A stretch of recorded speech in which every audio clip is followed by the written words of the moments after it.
Yuva is brought to you by Videocon.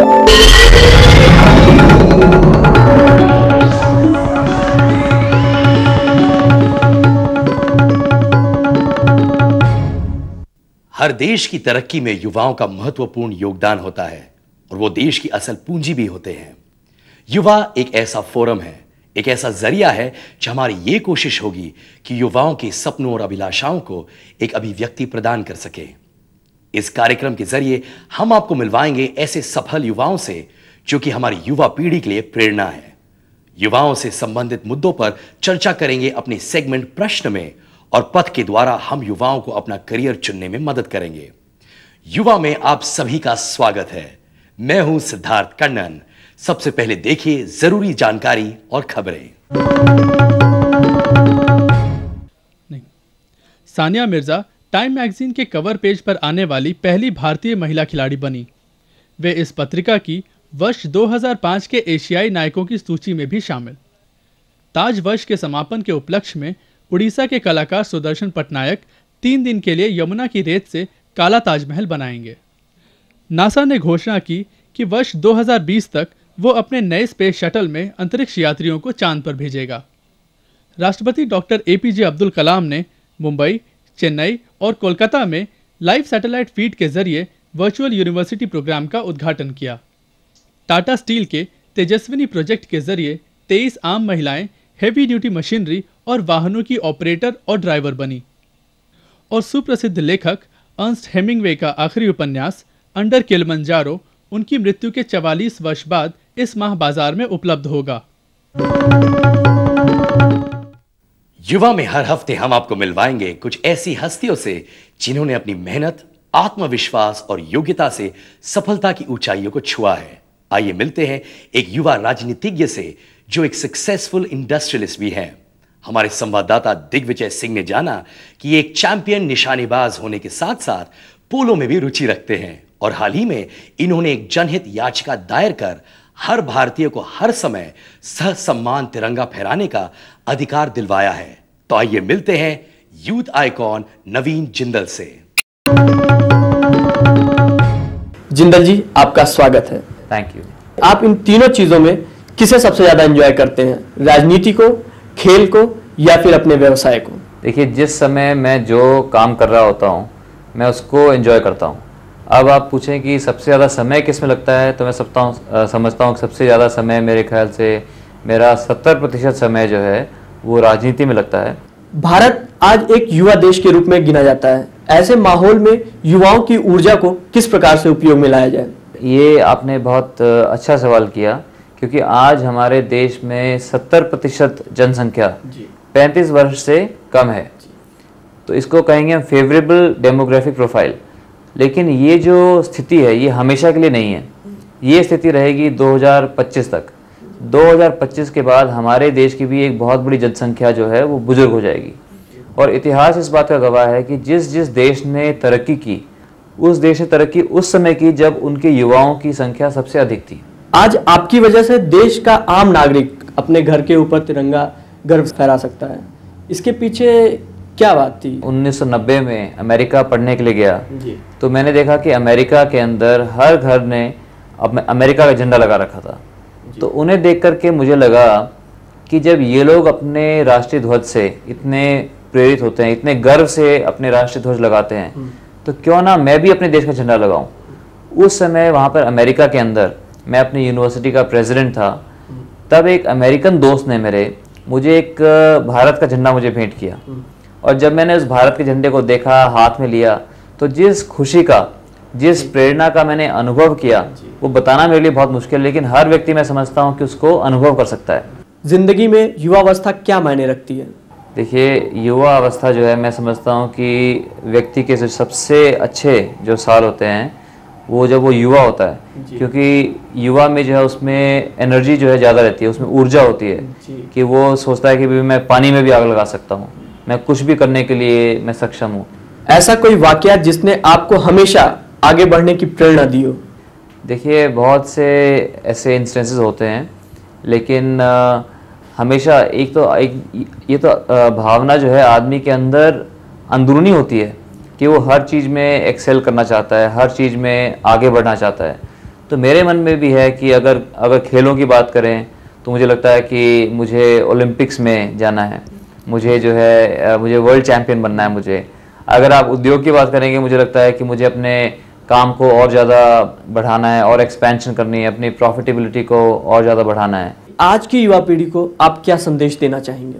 तो मैं यही कहना चाहता हूँ कि अगर हम अपने सपनों का भारत बनाना चाहते हैं तो हमें अपने आप पर हमें आत्मनिर्भर होना पड़ेगा। हम हर वक्त जो है युवा जो है, हम ये नहीं सोच सकते कि कोई और आकर के हमारे लिए कुछ करेगा। ये थे उद्योगपति और राजनीतिज्ञ नवीन Jindal.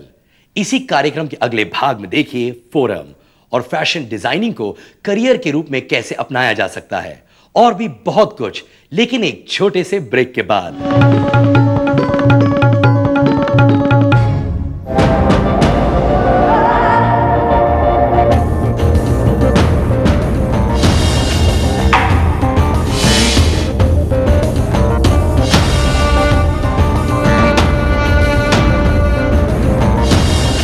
The future is excellent from Videocon.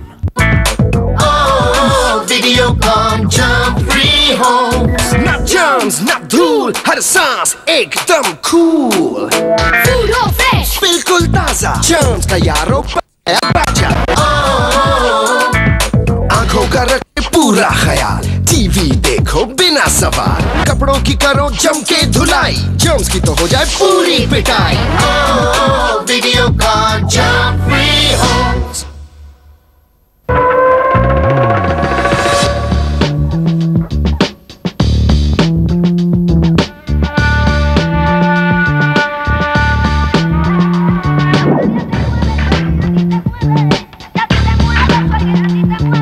The future is excellent from Videocon. पहले तो कोई पास बैठने को ही राजी नहीं। ठीक है दादाजी, क्रिकेट। ठीक है। पेश है बड़ा वीडियोकॉन टीवी SVMC टेक्नोलॉजी के साथ, यानी बड़ा टीवी बड़ा मजा। अब तो चिंटू की पूरी नालायक पलटन नीता की नटखट से यहाँ से कोई हिलने को ही तैयार नहीं। जब देखो हाउसफुल। ठीक है। वीडियोकॉन टीवी बड़ा है तो बेहतर है।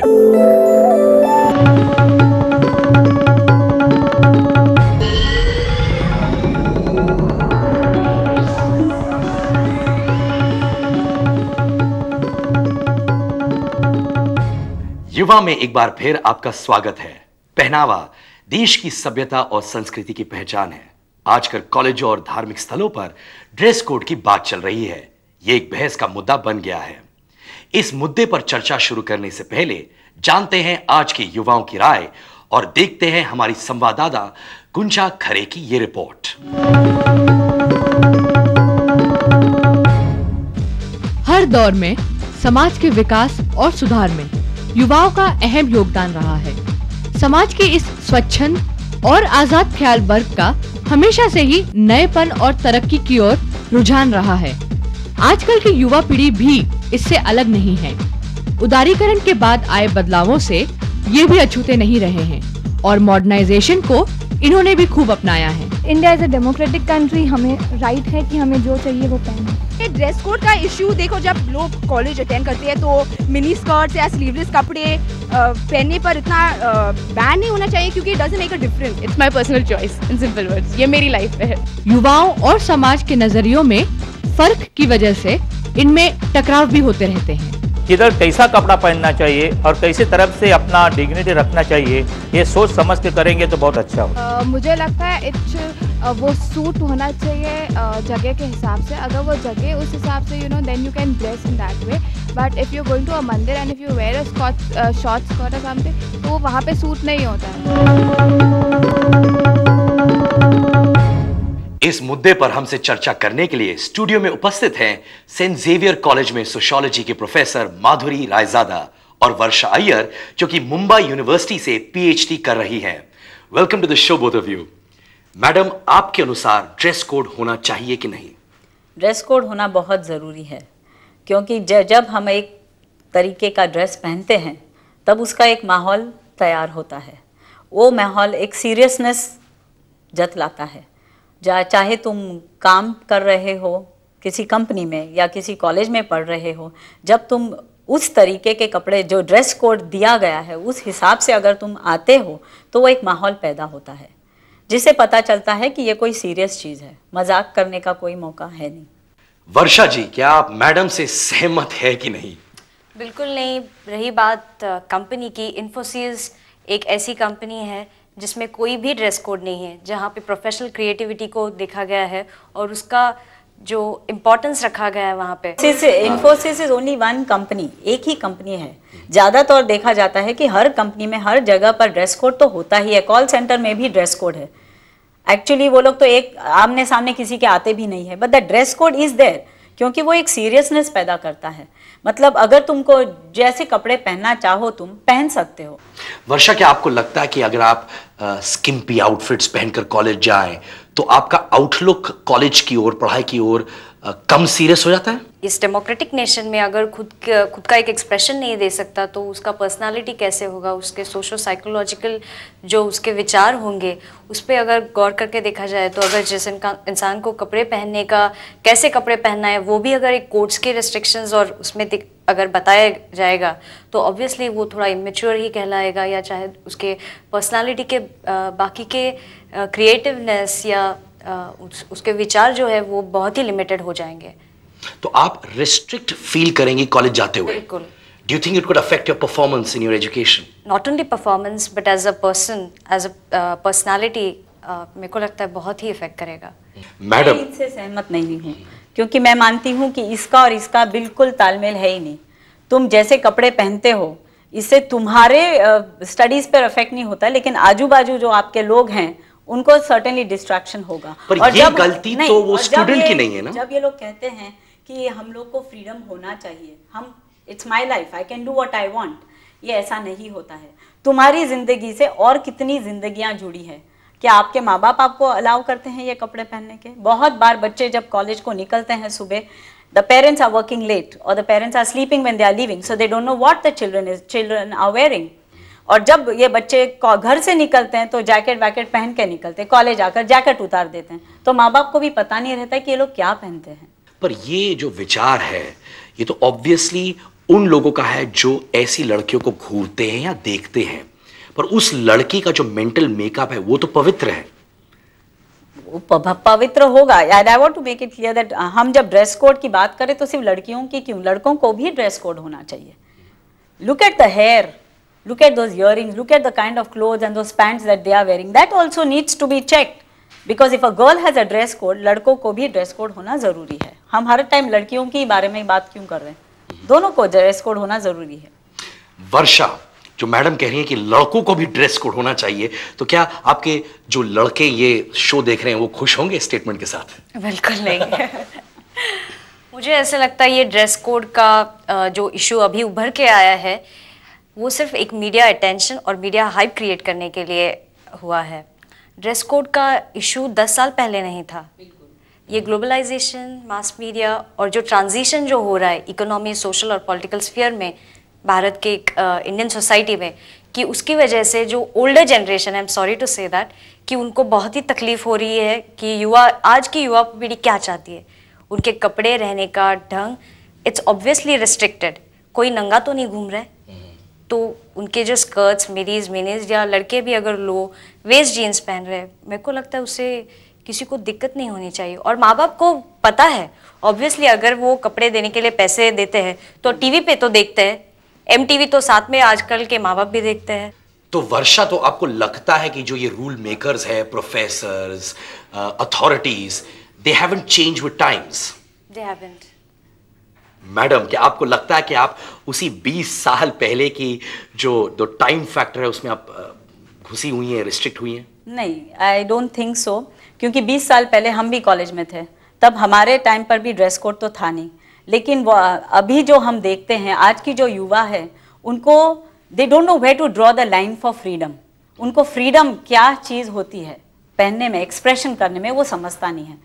स्कर्ट्स पहने जाते थे, स्लीवलेस टी शर्ट्स पहने जाते थे, लेकिन वो स्कर्ट छोटे छोटे होते टी शर्ट के अंदर चले जाते थे। That was becoming so short. The sleeveless was going in till they became one strap. So somebody had to draw the line. You had to make some kind of restriction. They don't know where to draw the line. वर्षा, क्या आपको लगता है कि आपकी उम्र के जितने भी लोग हैं उनके पास समझदारी नहीं है ये डिसाइड करने के लिए where to draw the line or not? नहीं, मेरे को नहीं लगता है। अगर where to draw the line का ही सवाल है तो मुझे नहीं लगता कि ये नहीं समझ पा रहे कि इनका ओल्डर जनरेशन का या अथॉरिटेरियन पोजीशन का उनको भी अपने कहाँ पे ड्रॉ लाइन करना चाहिए कि किसी पे पर्सनल लेवल पे कमेंट करने के बजाय अगर वो ओवरऑल देखे तो मुझे लगता है कि दैट इज मोर इम्पोर्टेंट। तो ये रूल्स और रेगुलेशंस तो हमेशा चलता रहेगा। इसीलिए हर एक इंसान को अपनी सोच के हिसाब से काम करना चाहिए। If you are part of an institution, the institution, if I am talking about a college or a workplace, वहाँ हज़ारों स्टूडेंट्स पढ़ते हैं, ओके, हज़ारों एम्प्लॉयज़ रहते हैं और जो एक रेप्यूटेशन रहता है अपने इंस्टीट्यूशन का, तो वो मेंटेन करना भी बहुत ज़रूरी है। आखिरकार वर्षा, आप ये डिस्कशन को एक लाइन में सम अप करना चाहेंगे अपनी ओर से? Again I would stick to that, nudity, नंगापन जो है वो दिमाग में है, कपड़ों में नहीं है। Thank you so much. युवा में एक छोटा सा ब्रेक, थोड़ी देर में देखिए फैशन डिजाइनिंग और ड्रीम इंडिया 2020 पर विशेष report.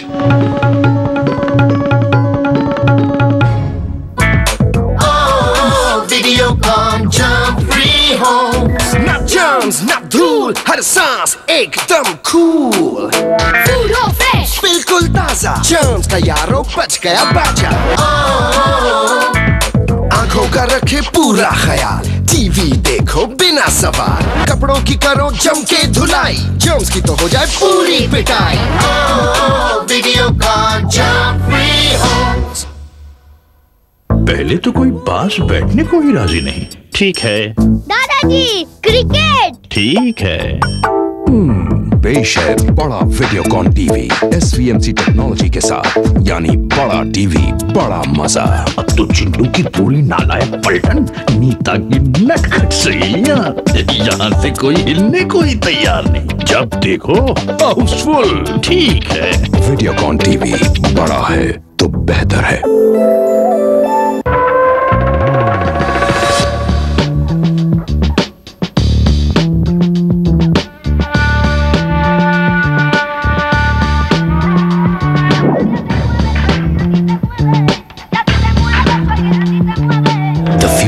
Is excellent from Videocon.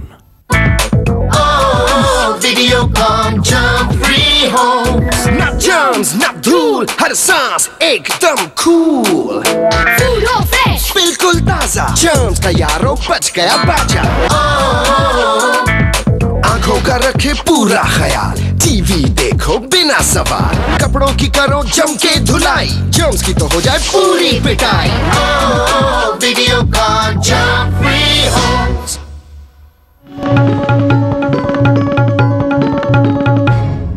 युवा में एक बार फिर आपका स्वागत है। हर हफ्ते हम आपको अपने मनपसंद करियर के चुनाव में मदद करने की कोशिश करेंगे। इस बार हम आपको बताएंगे फैशन डिजाइनिंग के विषय में। यदि आप स्टाइलिश कपड़े पहनने में रुचि रखते हैं या अपने पहनावे के साथ हमेशा कुछ नया करने की कोशिश करते हैं और अपनी इस क्रिएटिविटी को एक प्रोफेशन का रूप देना चाहते हैं, तो हमारी युवा संवाददाता गुंजा खरे आपको बताएंगी कि ये आप कैसे कर सकते हैं। यदि आप सोचते हैं कि फैशन डिजाइनिंग पेपर पर स्केचिंग तक सीमित है, तो दोबारा सोचिए। स्केचिंग जहां एक फैशन डिजाइनिंग का फाउंडेशन है, वहीं उसमें pattern designing, graphic designing, computerised weaving जैसे पहलू भी हैं। मिनिस्ट्री ऑफ टेक्सटाइल ने national institute of fashion technology के साथ फैशन डिजाइनिंग की दिशा में एक नई पहल की और जल्द ही national institute of design Ahmedabad जैसी संस्थाओं ने भी ऐसे कोर्सेज की शुरुआत कर दी। पिछले कुछ सालों में फैशन इंडस्ट्री एक बड़े स्तर पर उभर कर आई है और लोगों का नजरिया भी इसके प्रति बदला है। फॉर्मल ट्रेनिंग उतनी ज़रूरी है फैशन डिज़ाइन के लिए जैसे किसी बच्चे का ABCD सीखना। किसी भी डिज़ाइनर को कपड़ा किस तरीके से बैठेगा किसी ड्रेस पर, कौन से कलर्स लेने हैं, कौन से फैब्रिक्स एक दूसरे के साथ कंबाइन करना है, ये नहीं पता चलता है।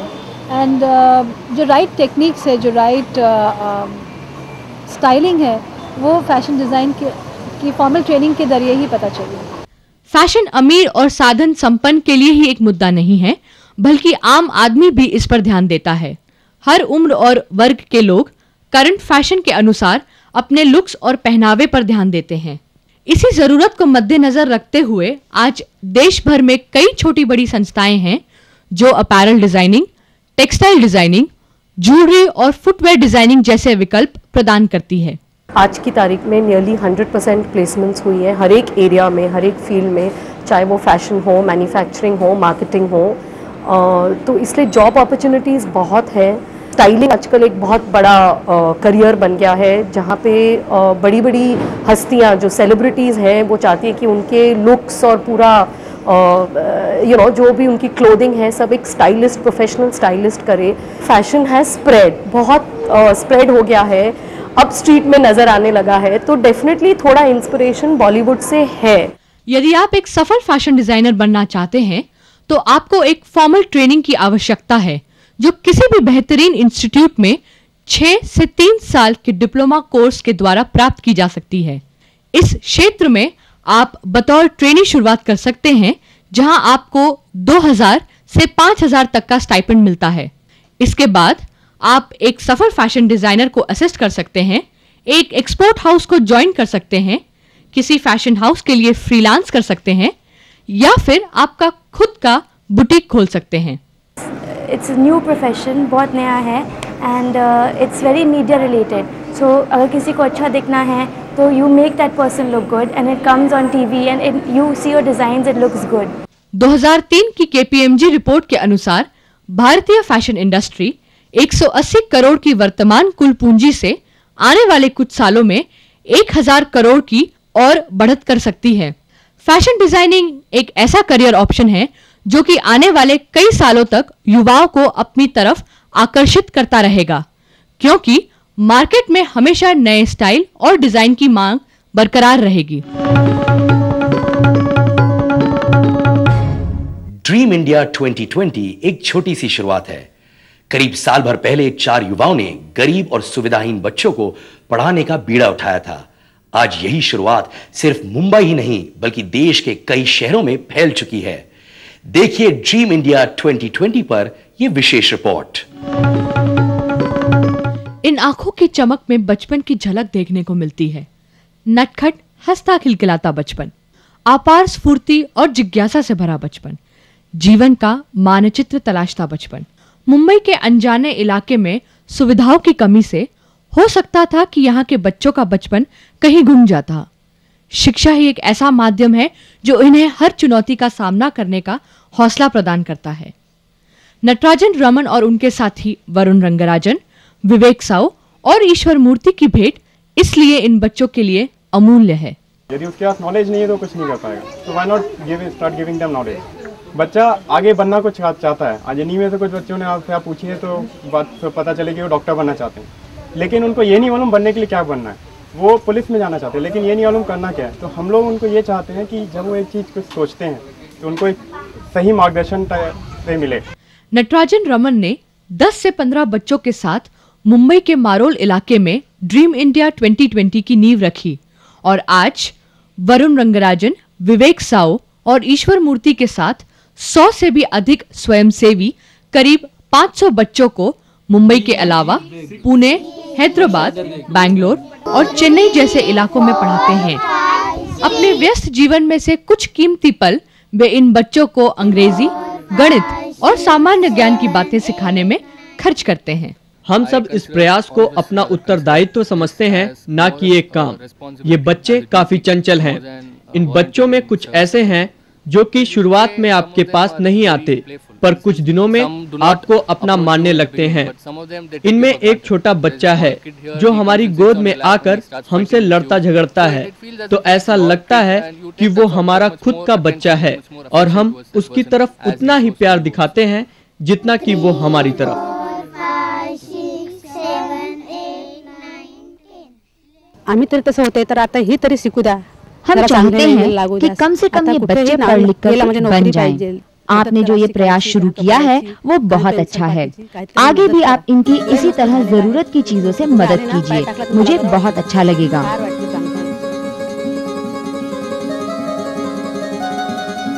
इनके चेहरे से झलकती खुशी इस बात का एहसास दिलाती है कि इनकी संतुष्टि की कोई सीमा नहीं है। यह अपने ख्वाबों को इस प्रयास द्वारा पूरा होते देख रहे हैं।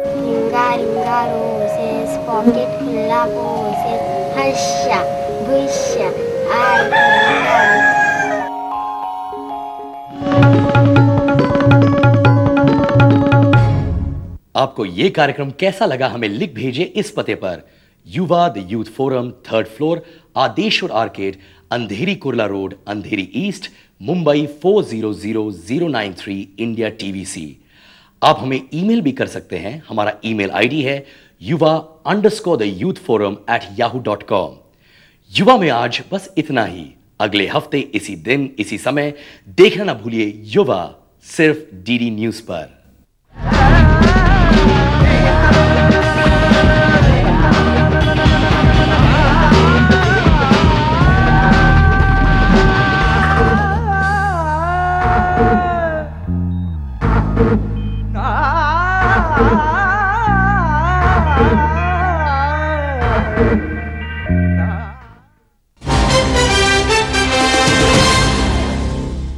Yuva was brought to you by Videocon.